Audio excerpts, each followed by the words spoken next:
അമേരിക്കയുടെയും ഇസ്രായേലിന്റെയും സംയുക്ത സൈനികാക്രമണം. തലസ്ഥാനമായ ടെഹ്റാനിൽ ഉൾപ്പെടെ രാജ്യത്തിന്റെ വിവിധ ഭാഗങ്ങളിൽ വൻ സ്ഫോടനങ്ങൾ നടന്നതായി റിപ്പോർട്ട്.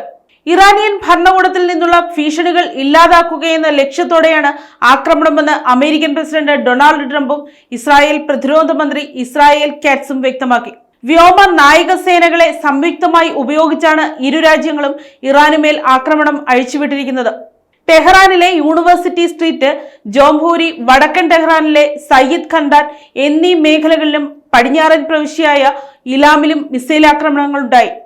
ടെഹ്റാനിൽ പലയിടത്തും വൻതോതിൽ പുക ഉയരുന്നതിന്റെ ദൃശ്യങ്ങൾ പുറത്തു വന്നിട്ടുണ്ട്. നഗരത്തിലെ മൊബൈൽ ടെലിഫോൺ ആശയവിനിമയ സംവിധാനങ്ങൾ പൂർണ്ണമായും താറുമാറായി. ഇറാൻ പരമോന്നത നേതാവ് ആയത്തുള്ള അലി ഖമേനിയുടെ ഓഫീസിന് സമീപവും ആക്രമണം നടന്നതായി വാർത്താ ഏജൻസികൾ റിപ്പോർട്ട് ചെയ്യുന്നു. സുരക്ഷാ കാരണങ്ങളാൽ ഖമേനിയെ അതീവ സുരക്ഷയുള്ള മറ്റൊരു അജ്ഞാത കേന്ദ്രത്തിലേക്ക് മാറ്റിയതായാണ് വിവരം. അമേരിക്കയും ഇറാനും തമ്മിൽ നയതന്ത്ര ചർച്ചകൾ പുരോഗമിക്കുന്നതിനിടെയാണ് അപ്രതീക്ഷിത ആക്രമണം ഉണ്ടായിരിക്കുന്നത്. മാസങ്ങൾ നീണ്ട തയ്യാറെടുപ്പുകൾക്കൊടുവിലാണ് അമേരിക്കയും ഇസ്രായേലും ആക്രമണം നടത്തിയതെന്നും നയതന്ത്ര ചർച്ചകൾ അട്ടിമറിക്കാനാണ് ഇസ്രായേൽ ഈ നീക്കം നടത്തിയതെന്നും അന്താരാഷ്ട്ര നിരീക്ഷകർ വിലയിരുത്തുന്നു.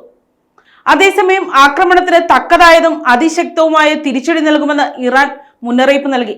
യുദ്ധഭീതി ഉയർന്നതോടെ ഇസ്രായേലിൽ അടിയന്തരാവസ്ഥ പ്രഖ്യാപിക്കുകയും വ്യോമാതിർത്തികൾ പൂർണ്ണമായും അടച്ചിടുകയും ചെയ്തു. സുരക്ഷിത സ്ഥാനങ്ങളിലേക്ക് മാറാൻ ജനങ്ങൾക്ക് ഇസ്രായേൽ സൈന്യം നിർദ്ദേശം നൽകിയിട്ടുണ്ട്. പശ്ചിമേഷ്യൻ മേഖലയിലാകെ കനത്ത ജാഗ്രതാ നിർദ്ദേശമാണ് നിലവിലുള്ളത്. ഇറാഖ് അവരുടെ ദേശീയ വ്യോമാതിർത്തി അടച്ചു. ഖത്തറിലെ അമേരിക്കൻ എംബസി ഉദ്യോഗസ്ഥർക്കും പൗരന്മാർക്കും പുറത്തിറങ്ങരുതെന്നും സുരക്ഷിത സ്ഥാനങ്ങളിൽ തുടരണമെന്നും കർശന നിർദ്ദേശം നൽകിയിട്ടുണ്ട്. അമേരിക്കൻ യുദ്ധക്കപ്പലുകളും പോർ വിമാനങ്ങളും മേഖലയിൽ വൻതോതിൽ നിലയുറപ്പിച്ചിട്ടുണ്ട്.